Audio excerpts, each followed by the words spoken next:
നമസ്കാരം. ജനത ഓൺലൈനിലേക്ക് സ്വാഗതം. ഈ വീഡിയോയിലേക്ക് കടക്കുന്നതിന് മുൻപ് ഒരു കാര്യം ഓർമ്മിപ്പിക്കുന്നു. ഈ ചാനൽ സബ്സ്ക്രൈബ് ചെയ്യാതെയാണ് നിങ്ങൾ ഈ വീഡിയോ കാണുന്നതെങ്കിൽ ചാനൽ ഒന്ന് സബ്സ്ക്രൈബ് ചെയ്യുക. കൂടാതെ അടുത്തുള്ള ബെല്ലൈക്കൺ ക്ലിക്ക് ചെയ്യാൻ മറക്കരുത്. വീഡിയോയിലേക്ക് കടക്കുകയാണ്. കർണാടകയെ ഞെട്ടിച്ചുകൊണ്ട് മുൻ DGPയുടെ മരണ വാർത്ത പുറത്തു വന്നു. അതിൽ ഇപ്പോൾ നിർണായകമായിട്ടുള്ള ചില വിവരങ്ങൾ പുറത്തു വരികയാണ്. കർണാടക മുൻ DGP ഓം പ്രകാശിന്റെ കൊലപാതകത്തിൽ കസ്റ്റഡിയിലുള്ള ഭാര്യ പല്ലവിയുടെ മൊഴിയിലെ കൂടുതൽ വിവരങ്ങളാണ് പുറത്തേക്ക് വരുന്നത്. ഇത് തീർത്തും ഞെട്ടിക്കുന്ന വിവരങ്ങൾ തന്നെയാണ്. കഴിഞ്ഞ ഒരാഴ്ചയായി വീട്ടിൽ പ്രശ്നങ്ങൾ ഉണ്ടായിരുന്നു എന്ന് ഓം പ്രകാശിന്റെ ഭാര്യ പല്ലവി മൊഴി നൽകിയിരിക്കുന്നു. തോക്ക് ചൂണ്ടി തന്നെയും മകളെയും കൊലപ്പെടുത്തുമെന്ന് ഓം പ്രകാശ് ഭീഷണിപ്പെടുത്തി. ഓം പ്രകാശ് മർദ്ദിച്ചപ്പോൾ സ്വയം സുരക്ഷയ്ക്കാണ് തിരികെ കത്തിയെടുത്ത് വീശിയത്. ഇന്നലെ രാവിലെ മുതൽ ഇരുവരും തമ്മിൽ തർക്കമുണ്ടായിരുന്നു. ഇതിനിടയിൽ ഓം പ്രകാശ് തോക്ക് ചൂണ്ടി ഭീഷണിപ്പെടുത്തി തന്നെയും മകളെയും കൊല്ലുമെന്ന് പറഞ്ഞു.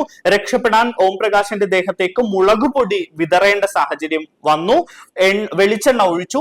എന്നിട്ടും ഭീഷണി തുടർന്നതോടെ ഗത്യന്തരമില്ലാതെ കറിക്കത്തി എടുത്ത് കുത്തുകയായിരുന്നു എന്നും കൊലപാതകം നടക്കുന്ന സമയത്ത് മകൾ വീട്ടിലുണ്ടായിരുന്നു എന്നും ഭാര്യ പല്ലവി പോലീസിന് മൊഴി നൽകിയിരിക്കുകയാണ്. കർണാടകയിലെ മുൻ പോലീസ് മേധാവി ഓം പ്രകാശിനെ വീടിനുള്ളിൽ മരിച്ച നിലയിൽ കണ്ടെത്തിയ സംഭവത്തിൽ ഭാര്യ പല്ലവിയെയും മകൾ കൃതിയെയും പോലീസ് കസ്റ്റഡിയിലെടുത്ത് ചോദ്യം ചെയ്യുന്ന സാഹചര്യത്തിലാണ് ഇപ്പോൾ ഞെട്ടിക്കുന്ന ചില വിവരങ്ങൾ പുറത്തേക്ക് വന്നിരിക്കുന്നത്.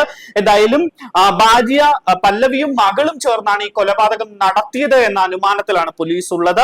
അതുമായി ബന്ധപ്പെട്ട് ചില നിർണായകമായ വിവരങ്ങൾ കൂടി ലഭിച്ചിരിക്കുന്നു. മകനും സഹോദരിക്കുമായിരുന്നു ഓം പ്രകാശ് സ്വത്ത് എഴുതി വെച്ചിരുന്നത്.